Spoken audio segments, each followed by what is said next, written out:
Yang Pembimbing skripsi umurnya harus di atas 50. Saya baru 3B sudah bisa bimbing.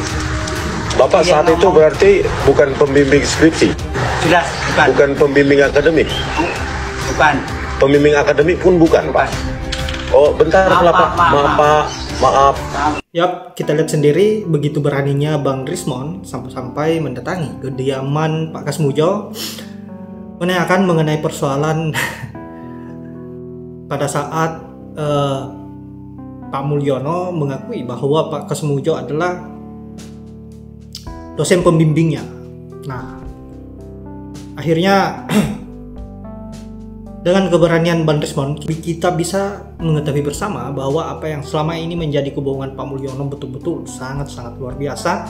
Pak Kasmudjo tidak lain hanyalah asisten dosen, tidak lebih. Dan ini saya kira cukup menarik dan semakin rumit. Apa yang menjadi kebohongan-kebohongan Pak Mulyono betul-betul terbongkar satu persatu. Dan yang membongkar semua itu adalah orang-orang yang dia ajak bekerja sama untuk berbohong, seperti contohnya Pak Kasmudjo ini. Nah, sahabat-sahabat, untuk itu baiknya kita simak dulu bagaimana komentar-komentar dari netizen terkait dengan apa yang menjadi pengakuan terbaru dari Pak Kasmudjo pada saat didatangi oleh Bang Rismond. Untuk itu langsung saja ke videonya. Ia memberi fakta lain terkait dosen pembimbing akademik Jokowi di UGM.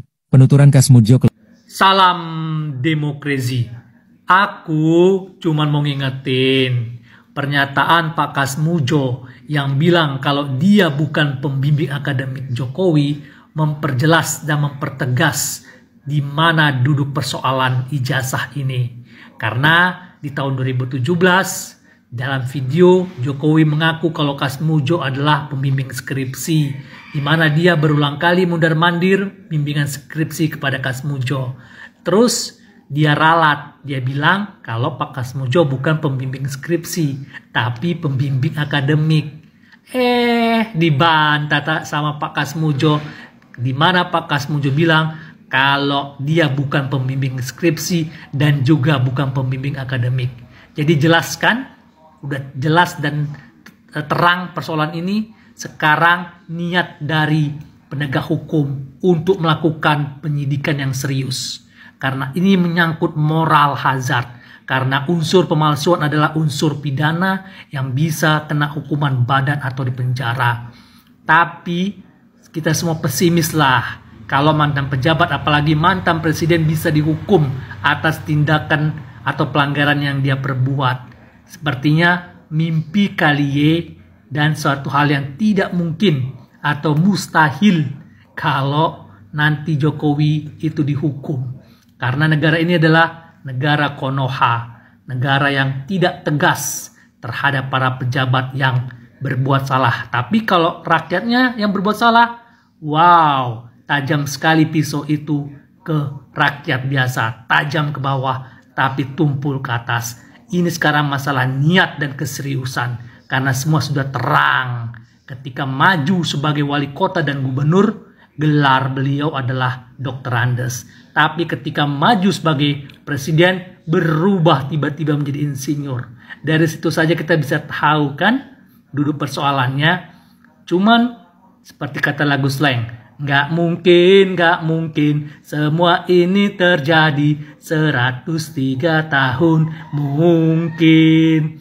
Jadi nggak mungkin kali kalau mantan pejabat apalagi mantan presiden itu bisa dihukum. Mimpi kali inilah kalau demokrasi sudah berubah menjadi demokrasi. Oh, harus ke fakultas, Pak, ya? Ya. Tentang ini loh, Pak, pembimbing skripsi itu, Pak, yang Bapak yang pembimbing skripsi umurnya harus di atas 50. Harus di atas 50. Bukan, Pak, yang tahun 2017 kan Bapak tampil di TV bersama Pak Jokowi. Bapak kan di situ Pak Jokowi mengatakan Pak Jokowi bolak-balik bimbingan skripsi. Bapak itu kan yang salah. Iya, Pak? Salah itu. Iya, Pak. Tapi bukan pembimbing skripsi. Jelas bukan. Bukan pembimbing akademik. Bukan. Pembimbing akademik pun bukan, Pak. Oh, bentar, maaf.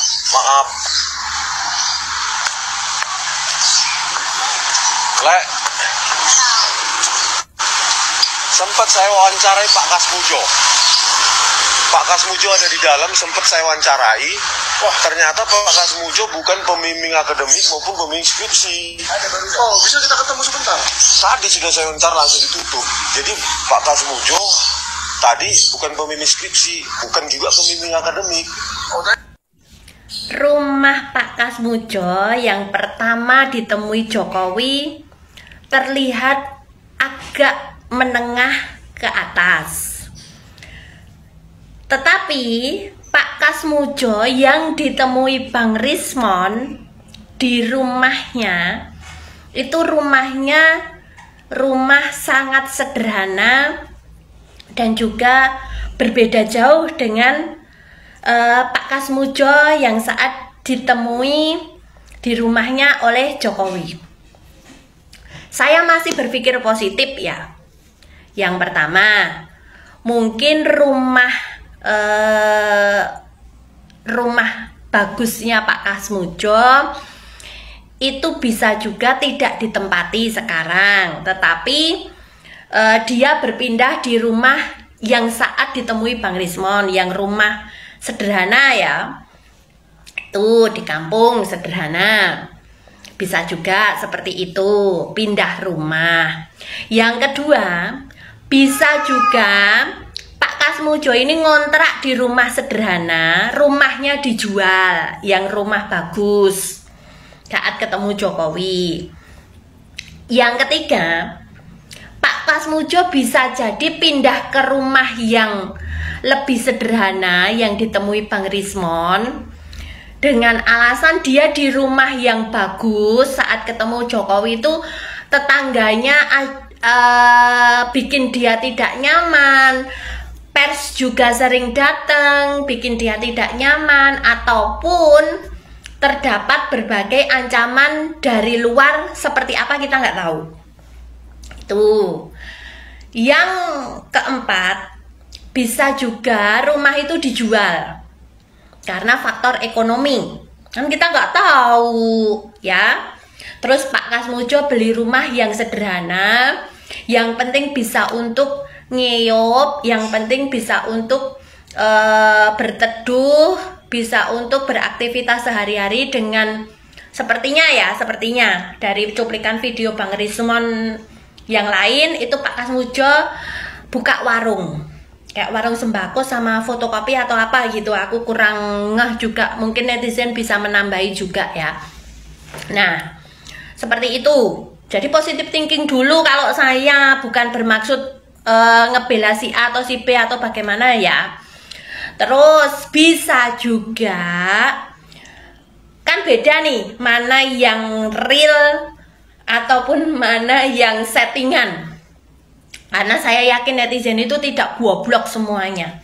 Yang sama Jokowi itu terlihat banget settingan.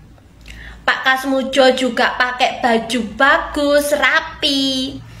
Bu Kasmujo juga pakai baju bagus, rapi. Rumahnya juga tertata rapi. Masyarakat seolah-olah berkumpul menyambut kedatangan Jokowi, foto-foto atau selfie-selfie.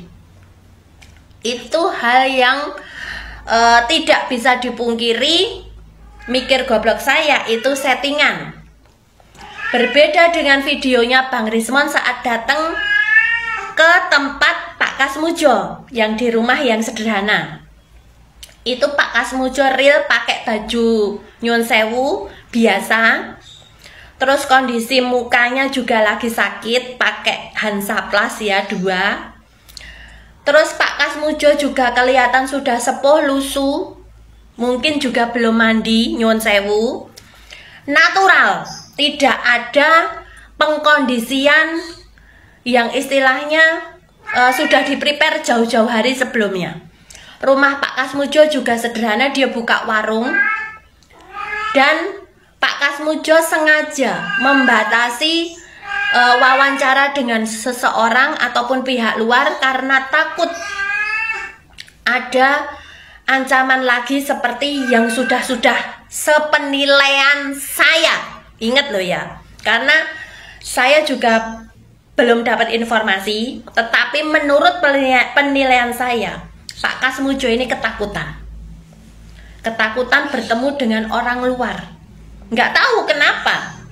Karena mungkin video di 2017 bersama Jokowi dengan video yang baru kemarin diungkap bahwa Kasmujo bukan dosen pembimbing, bukan dosen istilahnya yang membimbing skripsi Jokowi. Dia kan 2017 dia bangga nih berdiri di samping Jokowi karena Jokowi masih menjabat menjadi presiden. Diagung-agungkan menjadi dosen pembimbing skripsinya Jokowi. Tapi video terakhir dia kemarin, dia bikin klarifikasi bahwa dia bukan dosen pembimbing. Dan yang paling terakhir diwawancarai oleh Bang Rismon, dia menyatakan kalau bukan dosen pembimbing karena dia belum cukup usia 50 tahun. Nah, dari situ saya berpikir bahwa Kasmujo ini mendapat intimidasi ataupun ancaman dari pihak luar. Logika saya, tanda kutip, logika saya.